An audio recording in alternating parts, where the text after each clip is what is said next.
Taste the Daily. Chengalpattu மாவட்டம் ஊரப்பாக்கத்தில் தற்காலிக மின் இணைப்பு வழங்க லஞ்சம் வாங்கிய மின்வாரிய வணிக ஆய்வாளர் சிக்கினார்.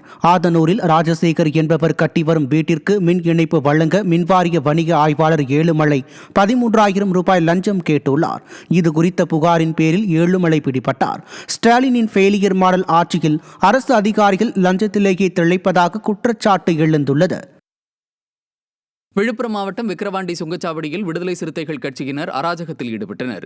விசிக நிர்வாகிகள் திலீபன், கார்மேகம் ஆகிய இருவரும் காரில் சுங்கச்சாவடி கட்டணம் செலுத்த கடக்க முயன்ற போது அங்கிருந்த ஊழியர்கள் தடுத்து நிறுத்தினர். இதனால் ஆத்திரமடைந்த இருவரும் 30 பேருடன் சேர்ந்து சுங்கச்சாவடி ஊழியர்களை தாக்கி அலுவலகத்தையும் சேதப்படுத்தியதுடன் மறியலிலும் ஈடுபட்டனர். இதனால் 3 மணி நேரம் போக்குவரத்து பாதிக்கப்பட்ட நிலையில் விசிகாவை கெஞ்சி கைது செய்து கண்துடைப்பு நாடகத்தை ஃபெயிலியர் மாடல் ஆட்சி அரங்கேற்றியதாக மக்கள் கண்டனம் தெரிவித்தனர். திருப்பூரில் கர்ப்பிணி பெண்ணுக்கு காலாவதியான ORS குளுக்கோஸ் பவுடர் வழங்கப்பட்டதை கண்டித்து மருத்துவ மைய ஊழியர்களுடன் உறவினர்கள் வாக்குவாதத்தில் ஈடுபட்டனர். வான்மதி என்பவர் பரிசோதனைக்காக வந்தபோது காலாவதியான குளுக்கோஸ் பவுடர் வழங்கப்பட்டதை கண்டித்து மருத்துவமனை ஊழியர்களிடம் அவரது உறவினர்கள் வாக்குவாதத்தில் ஈடுபட்டனர். விளம்பர வெறி அமைச்சர் மா சுப்பிரமணியத்தின் அலட்சியத்தால் மக்களின் உயிரோடு அரசு மருத்துவமனை நிர்வாகம் விளையாடி வருவதாக மக்கள் குற்றம் சாட்டினர். தருமபுரி மாவட்டம் பாலக்கோட்டில் பேரூராட்சி ஊழியர்கள் திமுக உறுப்பினர் சேர்க்கையில் ஈடுபட்டதற்கு பொதுமக்கள் எதிர்ப்பு தெரிவித்தனர்.